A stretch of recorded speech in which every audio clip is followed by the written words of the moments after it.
Hello दोस्तों, कैसे हो आप लोग। तो दोस्तों आज ये ग्रिड ट्यूटोरियल्स वॉइस सर फिर आप सभी के सामने आज यहाँ पे उपस्थित हो चुका है दोस्तों। दोस्तों आज मैं आपके लिए नया टॉपिक लेकर आ गया हूँ जो है क्वालिटीज ऑफ मनी। हालांकि हमारे इस चैप्टर के यानी सेकंड चैप्टर के दो ही टॉपिक्स अभी बाकी रह गए, क्वालिटीज ऑफ मनी और आपका फंक्शंस ऑफ मनी, जिसमें हम प्राइमरी सेकेंडरी कॉन्टिजेंट पढ़ने वाले दोस्तों।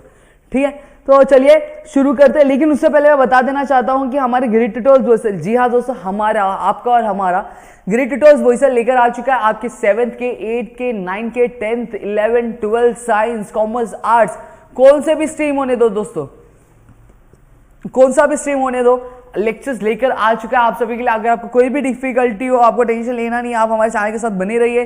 सारे कॉन्सेप्ट, सारे लेक्चर्स आपको क्लियरली क्या समझा के दिए जाएंगे दोस्तों। और जितना हो सके अपने दोस्तों के साथ, अपने भाइयों के साथ, अपने यारों के साथ शेयर करिए।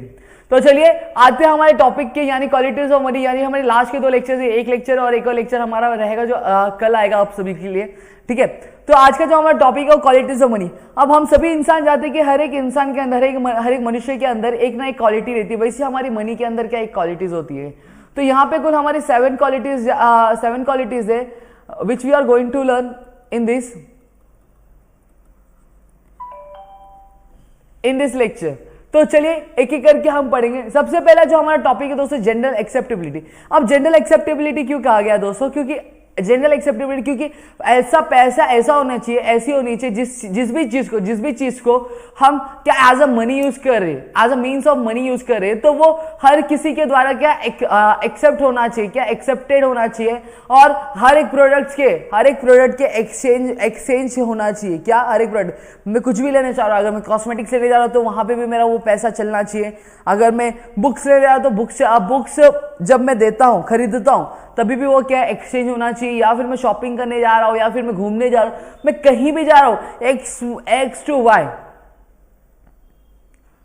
XYZ कहीं भी जगह में जा रहा हूं जहां पे मुझे मनी का यूज पड़ेगा, तो वहां पे ये जो मनी है वो क्या एक्सेप्ट की जानी चाहिए दोस्तों। ठीक है, अगर वो एक्सेप्ट नहीं की जा रही, यानी वो उसकी एक्सेप्टेबिलिटी नहीं है, कोई अगर एक्सेप्ट नहीं करता है तो वो मनी नहीं है दोस्तों। समझ में आ गया आपको। अब डिविजिबिलिटी, अब ये जरूरी नहीं है दोस्तों, ये जरूरी नहीं है कि जो ट्रांजैक्शन हो हमेशा क्या स्टेबल हो। सही बात है कि नहीं बात है। ट्रांजैक्शन कभी भी छोटे से छोटा ट्रांजैक्शन हो सकता है, कभी बड़े से बड़ा ट्रांजैक्शन होता है। तो ट्रांजैक्शन कभी भी कितना भी हो सकता है, कभी हमें 10 रुपए 5 रुपए 100 रुपए कितने भी हो सकते हैं। तो मनी एक ऐसी चीज होनी चाहिए डिविजिबल होनी चाहिए, स्मॉलर डिनोमिनेशंस में भी और साथ ही साथ हायर लार्जर डिनोमिनेशंस में भी।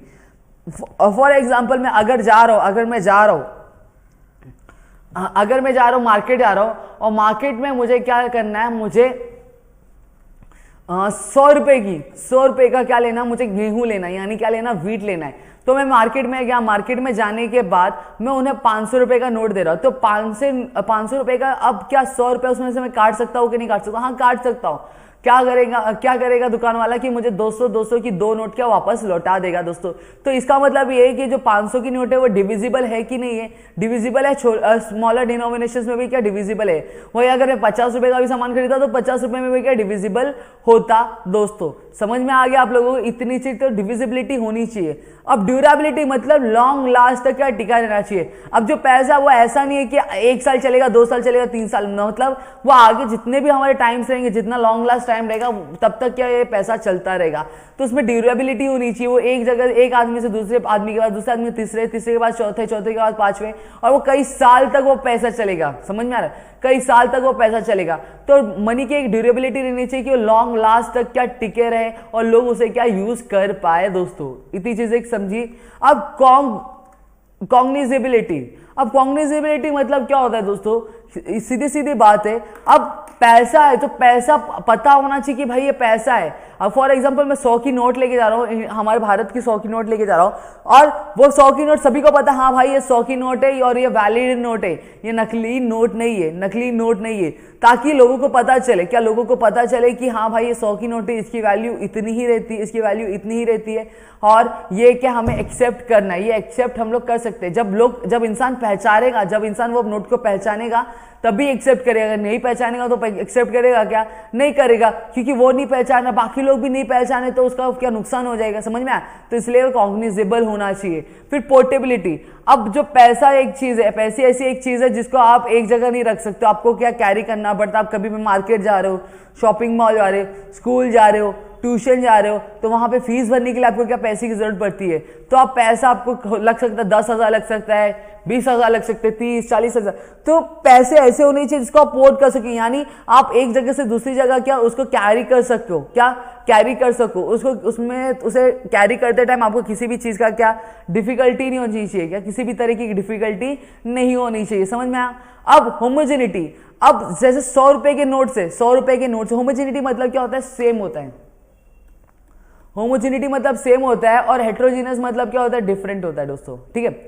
अब ये जो नोट्स होनी चाहिए वो होमोजेनियस होनी चाहिए, मतलब वो आइडेंटिकल होने चाहिए। जैसे 100 रुपए के नोट है तो जितने भी 100 रुपए के नोट होंगे वो एक जैसे होंगे, कितने, 100 रुपए के नोट एक जैसे होंगे। 2000 के नोट है तो जितने भी 2000 के नोट होंगे वो सेम होंगे, या फिर उनमें कुछ फिजिकल होगा, जैसे हमारे देश का एम्बलम होगा, गांधी जी की फोटो थी पहले तो वो गांधी जी की फोटो होगी, या फिर वो ग्रीन कलर के स्ट्रिप्स होंगे बीच में थोड़े छोटे छोटे छोटे, समझ में आया, पीछे कुछ गवर्नर का साइन होगा। तो जिसकी वजह से क्या होगा, हर एक नोट पे अगर ऐसा ही रहेगा, अगर ये सिंबल्स रहेंगे तो ये इजी हो जाएगा इंसानों के लिए कि ये समझना कि ये क्या एक वैलिड नोट है और इसे क्या ये एक्सेप्ट करना हमें चाहिए, ठीक है। अब स्टेबिलिटी, अब स्टेबिलिटी होनी चाहिए। स्टेबिलिटी किस चीज में होनी चाहिए दोस्तों, मैं बताता हूं आपको। यहां पे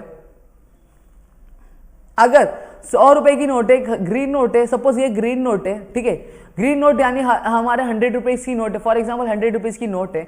अब उसकी मॉनेटरी वैल्यू चेंज होती जा रही है। अभी एक दुकान पे मैं जा रहा हूं तो वो 100 रुपया उसको कंसिडर करता है, दूसरी दुकान पे जा रहा हूं तो वो क्या होगा, 200 रुपया हो जाएगा। वही नोट सेम नोट 200 रुपये उसकी वैल्यू हो जाएगी, फिर तीसरी नोट पे 300 रुपये हो जाएगी उसी सेम नोट की।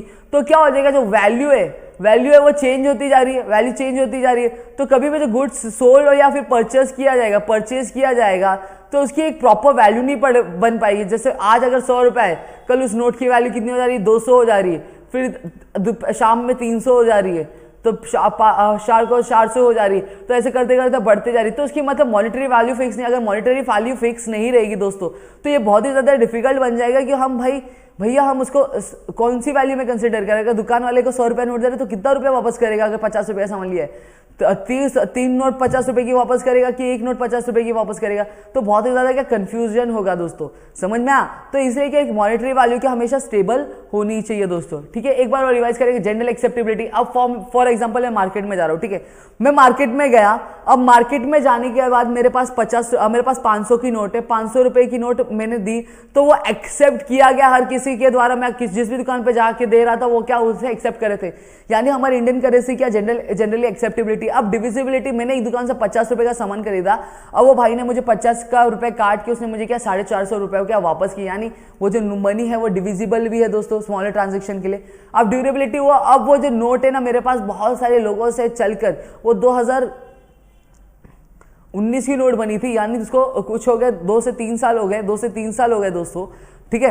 अब वो नोट क्या बहुत सारे लोगों से के पास से क्या घूम फिर के आई, लेकिन वो नोट अभी भी क्या यूजफुल है, यानी ड्यूरेबल है दोस्तों, उसको और भी ज्यादा क्या यूज किया जा सकता है।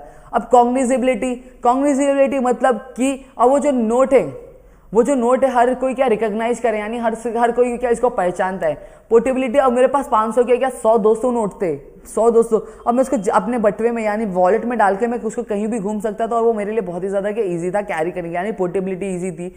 अब होमोजेनिटी, जितने भी 500 के नोट थे ना मेरे पास सब सेम थे, अलग कुछ नहीं था। स्टेबिलिटी, यानी मैं जिस भी दुकान में जा रहा था ना उस नोट को ना 500 रुपए ही क्या कंसिडर किया जा रहा था दोस्तों, उसकी मॉनेटरी वैल्यू ना तो कम हो रही थी ना तो ज्यादा हो रही थी दोस्तों, ठीक है। इतनी चीजें आपसे आई होप आपको सभी को समझ में आ गई। तो क्वालिटीज ऑफ मनी मेरे ख्याल से सबको समझ में अगर समझ में आया तो प्लीज वीडियो को लाइक करिएगा, चैनल सब्सक्राइब करिएगा और कमेंट सेक्शन में एक प्यारा से कमेंट ग्रेट ट्यूटोरियल्स बॉयस के लिए जरूर करिएगा दोस्तों।